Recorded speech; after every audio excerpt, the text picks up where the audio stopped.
My roommate kept calling my boyfriend our boyfriend, but when she showed up in nothing but a bathrobe trying to come on to him, I decided it's time for her to find a new place to live. I, 19 female, have been dating my boyfriend Will, 20 male, for about 6 months now. I have been in relationships before, but this is definitely my first serious and healthy one, and I'm really happy with him. We met in our hometown, but we go to different universities that are about 2 hours apart. However, we try to see each other whenever we can, maybe about every 3 weeks. Usually, Will come and visit me, because 1. He has a car, so it's cheaper and more convenient for him, plus bus routes between our cities no longer exist since Greyhound shuttered, and 2. A lot of his courses are still online only, whereas I have in-person lectures, and 3. My house is a lot nicer than his. Whenever he visits, he stays for 4 to 5 days, which my roommates are okay with. He's also very nice and helpful. If I'm doing chores, he'll help, or he'll help take out the trash, wash dishes, or make me breakfast, etc. One of my roommates, Cass, 19 female, was dumped near the end of September, and since then, I felt like she has been weird with Will. A few examples. 1. Sometimes he'll cook for me if I'm busy at school or working late at the lab, and oftentimes he'll make enough for my roommates too. Almost every time this happens, Cass makes comments about how he's so sweet and that she wishes she had someone like him and how her ex could never. Will and I usually reassure her and say she'll definitely find someone who'll treat her right, but she just looks at him expectantly. Expecting what? I don't know. 2. When he helps with manly stuff like taking out the trash, installing a hook in my room, moving heavy things, she always makes sure to linger around and comment about how strong he is and how I'm lucky to have such a fit partner. 3.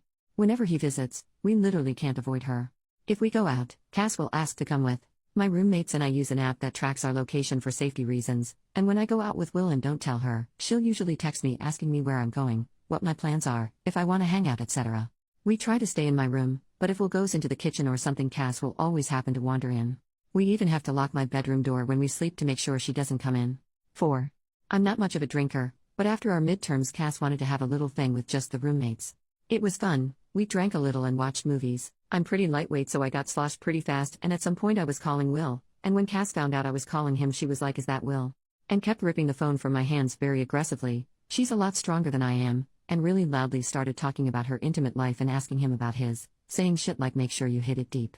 This is pretty in character for Cass, who claims to enjoy making people uncomfortable and makes these kinds of comments for shock value, but I felt like she should have turned it off around my boyfriend.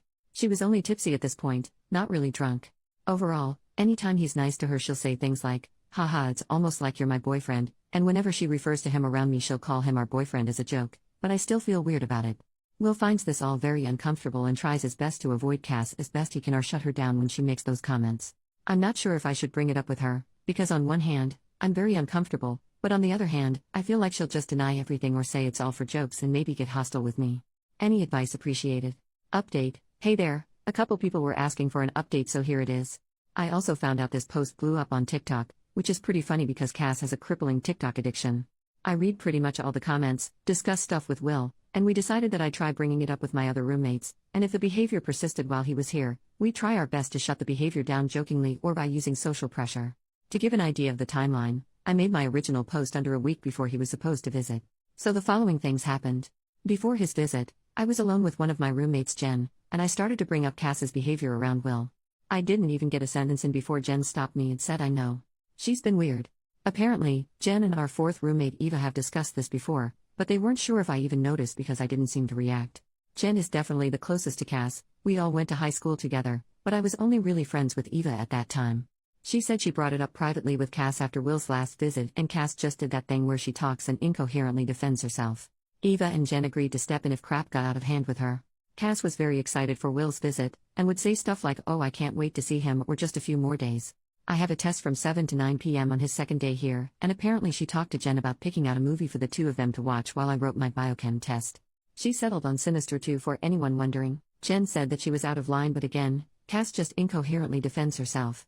Every time she made comments like that, my roommates and I would just silently give her a look and say, okay, anyways, and change the subject, which seemed to at least make her self-conscious. During his visit, Cass was all over him as soon as he got here, pouting and saying, "Where's my hug?" Jen hugged her instead, and we used this time to escape into my room. Lol.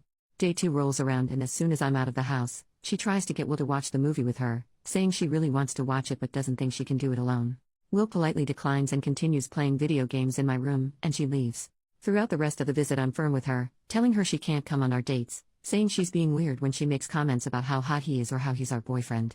Will has also done what one commenter suggested and just point blank say that he's my boyfriend and that he'll never be hers. At some point, he's so aggravated he stops talking to her or acknowledging her at all because he was worried he would yell at her. I've never heard him raise his voice before this. As time wore on, I feel like she got increasingly desperate for Will's attention. This is the absolute craziest part. Just now, while I was showering, Cass went into my room, where Will is, in her underwear and a bathrobe, saying she knows he's playing hard to get but that he can't resist her, barf. Will started yelling at her to get the heck out, which alerted myself and my roommates. Eva and Jen dragged a tearful Cass out of my room. She even called me a skinny bitch on her way out. I think they're going to drop her off at a friend's house tonight. I'm just floored. I really did not expect her to go nuclear like this, but goddamn. Update 2. I saw some questions on my first update, but my post was locked before I could answer, as that was a pretty busy night, so I'll do my best to answer them now.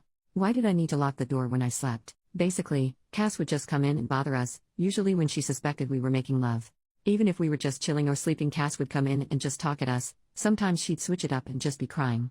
At first it seemed pretty harmless and we'd soothe her, but I grew weary as she never took these problems to our roommates. Why did Will keep coming over? As I said before, transportation between our universities no longer really exists unless we have a car. My family is not very well off, so me getting a car is not feasible, and honestly before this visit, it wasn't the biggest deal. She was just a little annoying, but it wasn't worth Will driving over 4 hours plus me missing school. So on to the update. I talked with my roommates, and Jen called Cass's mom.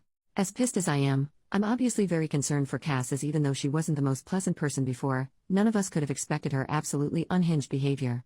Cass has gone back home with her parents now. I haven't pried, so I don't know exactly what their plans are now or how she's doing, but it seems like she'll be away for a while, as her parents came back to pick up almost all of her belongings. They'll continue to pay her share of the rent and even left some apology pastries, which was very nice of them. As awful as that experience was for Will and I, we ultimately decided not to file any kind of complaint or restraining order for the time being, as her parents seemed to have the situation under control, and we didn't want to drag the issue out longer than it needs to be. I hope this is the final update. Thanks for following my story. Update 3. I wasn't really planning on making another update, but I saw that a lot of people were asking for one, though it is kinda boring. Will and I are still going strong and we're completely safe. I haven't heard from Cass since, but she still talks to Jen occasionally. From what I gather, the stress of school plus her breakup exacerbated some underlying issues which caused her to snap. I believe she's in an inpatient psychiatric facility, though it's unclear how long she'll be there or what exactly is going on with her. Her parents also suspect she may have been self-medicating with drugs, but it's nothing more than a suspicion at this point, and regardless, she's definitely clean now. Sorry this one was kinda boring. Unless something else happens, this'll probably be my last update on the situation. Thank you for your interest and well wishes.